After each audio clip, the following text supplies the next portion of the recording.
बिस्मिल्लाहिर्रहमानिर्रहीम, अस्सलाम वालेकुम। इस वीडियो में हम आपको शबर ज़ैदी के बयान पर महीने आपकी हुकूमत को हो गए, ये जिस तरह चल रही है डिफॉल्ट की तरफ जा रही है, क्या कर रहे हैं आप? 100% समझे। मैंने कहा सर ये पोजीशन है।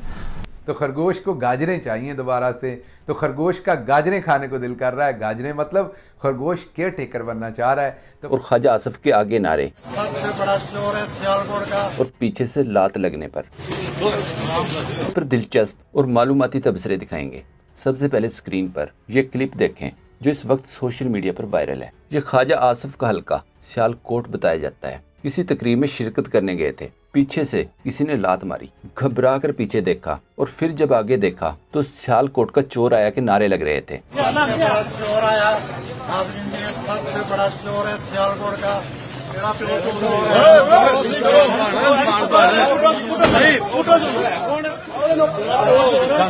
ख्वाजा आसफ ने गुस्से से नारे लगाने वाले शख्स की तरफ देखा और कहा, तेरा बाप होगा चोर। याद रहे ख्वाजा आसफ जो अक्सर खवातीन को गालियां तक निकाल देते हैं। चंद दिन पहले भी सेनेट के अंदर खवातीन के खिलाफ गैर इखलाकी जुबान का इस्तेमाल करते हुए डेंटिंग, पेंटिंग, फटीचर, कूड़ा कबाड़ वगैरह जैसे अल्फाज इस्तेमाल किए थे। इस पर अमीन गुराया ने लिखा, सबसे बड़ा चोर आया जैसे ये अल्फाज ख्वाजा आसफ के लिए मुकामी बंदे की तरफ से अदा हुए।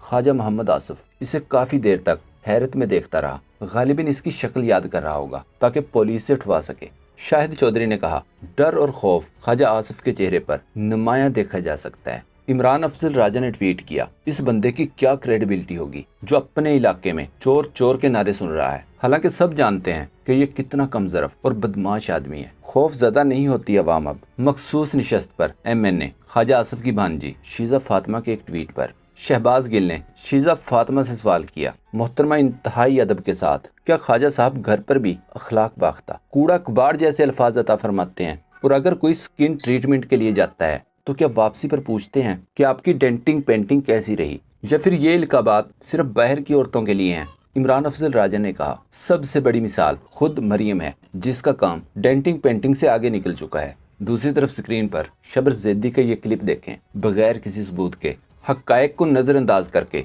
सिर्फ मुंह से कहा, खान के दौर में पाकिस्तान डिफॉल्ट करने वाला था। वज़ीर-ए-आज़म इमरान खान को जाके कहा कि 8-10 महीने आपकी हुकूमत को हो गए, ये जिस तरह चल रही है डिफॉल्ट की तरफ जा रही है, क्या कर रहे हैं आप? 100% समझे। मैंने कहा सर ये पोजीशन है।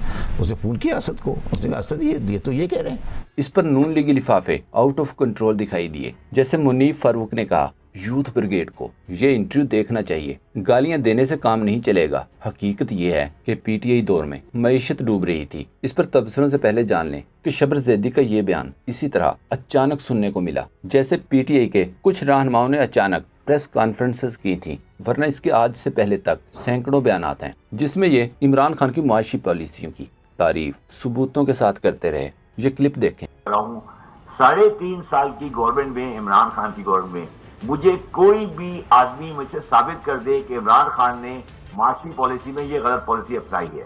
इमरान खान की माशी पॉलिसी में कोई एरर नहीं था। आप ये कह सकते हैं कि इम्प्लीमेंटेशन स्लो थी या इम्प्लीमेंटेशन नहीं थी, किसी इंटरनेशनल बॉडी को ले आए, किसी से बात करा लें, कोई बंदा कभी ये नहीं कह रहा कि इमरान खान की माशी पॉलिसी। और उन्होंने आपको खुली इजाजत दी हुई थी कि जो दिल करता करो। 100%। मेरे पास कभी कोई किसी किस्म की प्राइम मिनिस्टर ने मुझे कभी टेलीफोन नहीं किया, ना उसने कोई पोस्ट। सबसे पहले इस पर शहबाज गिल का जवाब सुने।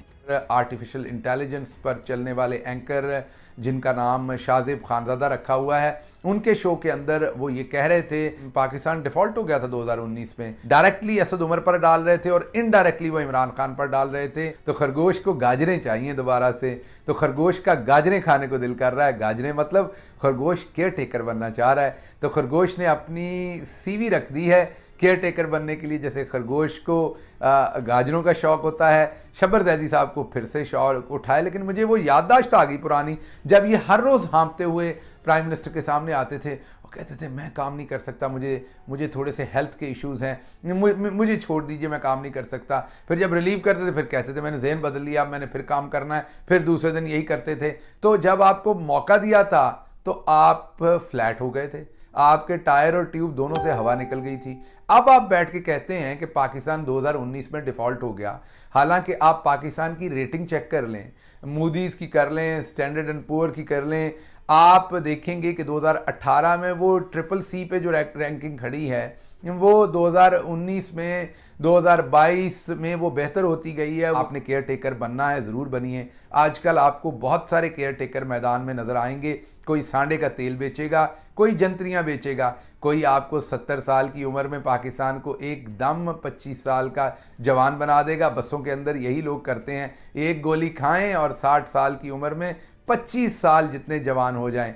इसी तरह के काम आपको बहुत सारे फनकार करते नजर आएंगे। मकसद उनका केयर टेकर में जगह लेना। सहाफ़ी अदील राजा ने शबर जैदी को मुखातिब करते हुए जवाब दिया, शबर साहब, आप मुहर्रम में पहले 10 दिन टीवी पर नहीं आया करते थे, कई साल से देख रहा हूँ। परसों भी आपने यही बोला कि टीवी पर मैं 10 मुहर्रम के बाद ही आ सकता हूँ। ऐसी क्या मजबूरी बनी कि असूल तोड़ना पड़ गया। मुजम्मिल असलम ने साबिका रिकॉर्ड दिखाते हुए कहा, जिस शख्स की दलील के पीछे सबूत ना हो वो झूठा होता है। शबर जैदी के बकौल 2019 में पाकिस्तान डिफॉल्ट हो गया था, तो मेरा ख्याल है इनको मेमोरी लॉस है। ये किसी प्रोपेगेंडा स्कीम का हिस्सा है। पाकिस्तान की डिफॉल्ट रेटिंग 2018 में मुस्लिम लीग दौर से 2019 में बेहतर हुई और 2022 मार्च आखिर वक्त तक कभी डाउनग्रेड नहीं हुई। सबूत हाजिर है। इमरान अफजल राजा ने लिखा, निगरान हुकूमत में जगह बनाने के लिए एक और मोहरा सामने आ गया है। ये गुलहरी शुरू दिन से ही मशकूक है। एक तो नौकरी छोड़कर भागा, ऊपर से हकायतें ऐसी जैसे सब कुछ ठीक करके गया था। मजीद कहा, शबर जैदी साहब कुछ ख्याल करें, बीच मंझधार चप्पलें छोड़कर भागे थे, फिर भी आपको पीटीआई की तरफ से इज्जत ही मिली। निगरान हुकूमत में पैसे तो खा लेंगे, इज्जत 2 कौड़ी की नहीं रहेगी। मलिहा हाशमी ने ट्वीट किया, कमाल है, शबर जैदी साहब के पूरे इंटरव्यू का एक हिस्सा छांटकर अपनी मर्जी का बयानिया बनाने वालों को शबर जैदी के वो 50 इंटरव्यू नजर नहीं आ रहे जिनमें वो इमरान खान हुकूमत की दिल खोलकर तारीफें कर रहे हैं। जहां जेब ने ट्वीट किया, माशी ग्रोथ 6% पर मईशत डूब रही थी और अब -0.5 पर राइज कर रही है। तुम बेचारों की ड्यूटी ही यही है। एक सोशल मीडिया सार्फ ने जवाब दिया, ये बताओ कि अब दूध की नहरें बह रही हैं। खान के दौर में रोजगार था, कारोबार था, अब तो लोगों के पास 2 वक्त की रोटी के पैसे तक नहीं है। एक और सार्फ ने लिखा, तो मेरे भाई डूबने देते, इसका नुकसान पीटीआई को होता। जब अवाम ने मैंडेट 5 साल का दिया था तो हुकूमत 5 साल चलने देते। अगर मईशत डूब रही थी तो इसका कोई सबूत भी तो पेश करें। अदाद शुमार तो इस दावे की नफी करते हैं। किस इतबार से डूब रही थी ये भी तो बताओ मेरे भाई। याद रहे नून लीग में उस वक्त के वजीर खजाना मिफ्ता इस्माइल इकरार कर चुके हैं कि इमरान खान के दौर में मईशत तरक्की कर रही थी। मैं इस पे कोई बिल्कुल बहस नहीं कर रहा हूँ। जीडीपी अगर ग्रोथ 5.5% या 5.3% जो भी हुई है, विच इज फाइन, ये ग्रोथ हुई है। ये बात दुरुस्त है कि इस बार एक्सपोर्ट बढ़ी है, बहुत सारी चीजों की एक्सपोर्ट बढ़ी भी है, बिल्कुल मैं नेगेटिव वैल्यू एडेड खास तौर पे एक्सपोर्ट्स बढ़ी है टेक्सटाइल में। जी बिल्कुल, लेकिन बहुत सारी चीजों की एक्सपोर्ट बढ़ी है, लेकिन प्राइस इफेक्ट भी है। और जहां पे हमको खुश होना चाहिए कि 25% टेक्सटाइल की एक्सपोर्ट बढ़ी है और ओवरऑल एक्सपोर्ट बढ़ी है, बिल्कुल खुश। दोस्तों, पाक ट्यूब 24 को सब्सक्राइब करना ना भूलें, लाइक करें, शेयर करें और कमेंट सेक्शन में अपनी राय का इजहार जरूर करें। शुक्रिया।